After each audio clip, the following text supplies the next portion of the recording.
Right, you lot, let's talk Aston Villa.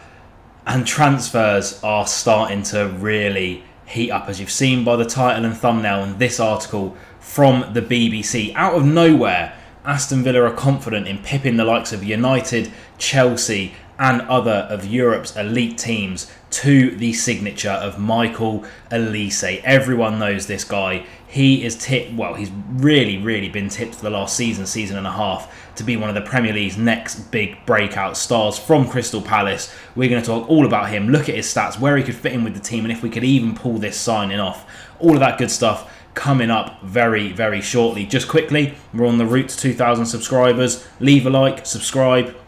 Helps me grow, helps this Aston Villa community grow. Leave your comments down below what you think about OLISE, but let's get into the video. So when you think of Crystal Palace, the first few people that come to mind are the likes of Eze. They've got Adam Wharton, who they signed from Blackburn, who has been a revelation for them in centre mid. I've done another video that I'll pop up there recently on the channel where I talked about one player I'll take from every Premier League team that's feasible for us, and I picked Tyrek Mitchell, the young fullback, who I think had an excellent game against United, got a goal in that game and has been solid defensively for them all season. But you think about even now with their new manager, their new form, you think about Mateta as well, but there's always been one player that has stood out in the last couple of years for Crystal Palace, and that is none other than Michael OLISE. The young French winger came from Reading, and like he said in the DMs to that girl, he ain't going to be at no small team no more, sweet things. He is on for big things. That's what I think he says. Something like that. I can't talk road. Hey, I'm middle class. Shoot me.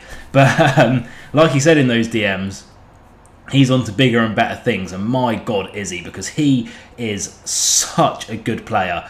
I'm going to play a clip of a goal before we get into his stats, but he is honestly, for me, one of the most special players and special young talents in the Premier League right now. He's up there with the likes of a Phil Foden in terms of just raw talent and ability for me. I'm very surprised he hasn't got a France call-up yet. He's going to be going to a big club this summer, and Aston Villa think that could be us. I'll shove a goal up here. Let's talk about his stats.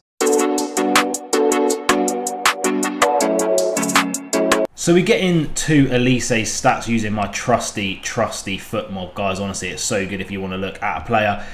His traits compared to other attacking midfielders and wingers this season, he's in the top 95th plus percentile for touches, chances created, shot attempts and goals.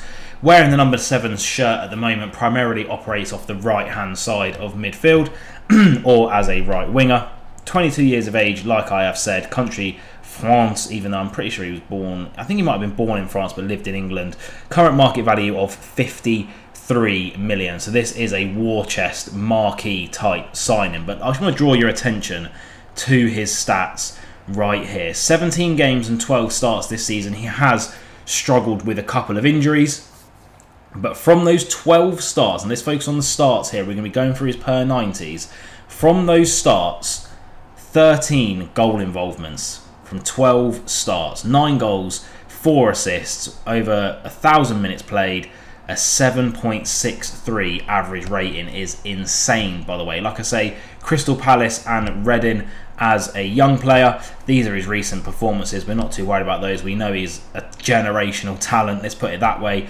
You look at his total stats and you're seeing a lot of green, especially in his attacking output, his goals, his penalties, his expected assists, his long ball accuracy and his dribble success sticking out to me. But he has been a player, like I've said, that struggled with injuries this season, so we're going to do my favourite thing in the world and look at his per 90s. What is his output per 90 minutes of football played? So this is really a good indicator for me of how he could be performing if he is consistently starting games and playing to the 80 plus minute.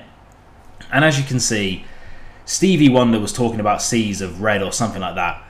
When you look at OLISE, you see seas of green, my friend, and you can actually see them because unlike Stevie Wonder, I can go to Specsavers and get glasses prescribed that aren't tinted. But goals, he is in the top 98th percentile for goals per 90 and the top 80th for expected goals. He's outperforming his XG per 90 by some way, almost doubling that, if not more than doubling it, again with penalties as well, and his shots. He ain't afraid to attack, and this season his attacking output has really improved, and he's added almost that final bit of flair and the goal contributions, that silky touch in the final third to his game, which is probably the part he was missing, because we all know with the ball at his feet he is a better magician than Dynamo. Assists wise, again, top 80th percentile, top 92nd percentile for expected assists. Those are bang on, so he's clearly creating good chances for his teammates because they're tucking them away. Successful passes, again, nearly the top 80th percentile and 83% accuracy. 72% long ball accuracy is insane, by the way. Top 85th percentile for that. Top 76th for crosses as well, completing nearly 2 crosses a game. Now you think of Ollie Watkins, who's very, very dangerous in the air. When you have a winger who's nearly the top 95th percentile for crosses, you're going to have a dangerous combination. These successful dribbles right at the top end of 90th percentiles as well for that. 61.3% dribble success rate. Now, I've done a lot of videos on this channel where we've looked at wingers and we've looked at their dribble success percentage and even attacking midfielders. Let me tell you, they are hardly ever touching 60+%. That is a really, really good dribble success rate, considering he's a bit techie and a bit skilly with it as well, and he has a bit of flair about him. He's taking risks when he's on the ball. To be completing that many successful dribbles is outstanding. Touches, again, he's always involved, he's always on the ball, he's an outlet as well, and then fouls won, he is right up there. And defensively, you know, he's not afraid to track back. He's in the top 98th percentile for blocks. Interceptions, he's nearly in the 90th percentile for that, and the duels that he is winning per game as well. Now, he's not going to be a defensive signing by any stretch of the imagination, but those are his stats. Look, he's generational. Everyone knows that Olise is generational. He wouldn't be being discussed for the likes of Chelsea, United and Arsenal if he wasn't.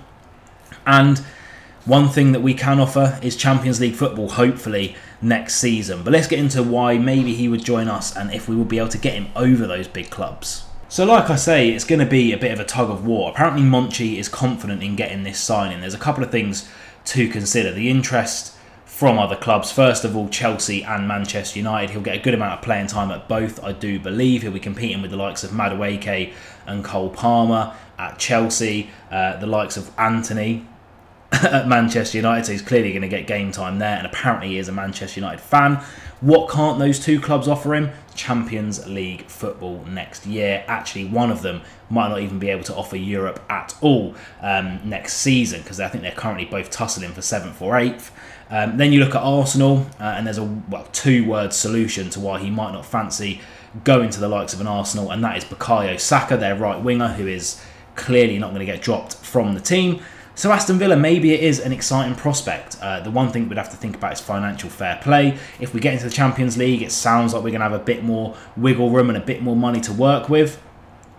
Chris Heck has recently said in an interview that we've shifted on a lot of bad contracts that we had at the club, so maybe we do have a bit of a scope to give a big contract. He's going to be on a 6-figure-a-week contract. There's no way Olise is going to be on less than 100 grand a week wherever he goes in the summer. We're going to have to pay, I believe, in excess of 40 million for him, so it's going to be expensive. And competition, we do have Bailey, who's having one of his best seasons, or if not, it's definitely his best season in a Villa shirt anyway, and Diaby, who is very, very frustrating. I've got to admit, he hasn't had a good season for me this season, but again, a player we've just spent 40 million on, and a player who clearly is in Emery's plans going forward, hence why he was probably the first massive marquee signing that Emery did make at Villa, and we know the level of control that he has at the moment. So there is those debates to be had. Obviously, I think our team's more likely to get moved around than, say, an Arsenal. Saka is their right winger. That's never going to change. Whereas Bailey and Diaby can both play in that second striker role. Maybe it's even a role that Emery could see for Olise. And obviously, Emery's going to have to give the green light to these transfers. It's not just going to be Monchi going out and doing his business without consulting Emery, of course. But it's going to all be about financial fair play. And if we have the pull to get him, which I think we will have if we can get Champions League. I feel like if we can get Champions League next season, and we are spending money this summer, and there's clearly this project that Emery is building at Aston Villa, I actually feel like out of all of those clubs, we are a very, very attractive option. I think the only other option for me would be if United managed to maybe squeak into the Conference League or the Europa League in their last couple of games this season. Then he's a United fan. United, they're always going to have money behind them. You know, they've got the attraction of being a Manchester United. They're always going to be a big club. So possibly they can pip us in that conversation, but then it's going to come down to money in the end of the day. I mean, look, you saw the DMs he was sending when he was at Reading. He's not going to be motivated incredibly by loyalty, is busy. He just probably wants a little bit of Wonga and hopefully to play European football. And if that's what he wants, I feel like Villa could really be the place. And if it's going to work with FFP, if it's going to work with our team, it's not going to force the likes of a Bailey or a Diaby really down the pecking order, and Emery has a plan, why would you not want one of the current crop of generational talent coming through the Premier League to be at Aston Villa? Absolutely, I'd love OLISE. But leave your comments down below. Would you like him at Aston Villa? And how do you think he would fit in? Could we even sign him with FFP? I would love to know. But as always, I'll see you guys soon for another transfer video. I'll see you soon for a special video that's coming out very soon about our journey in Europe, which unfortunately did come to an end. Be nice to everyone, and I'll see you soon.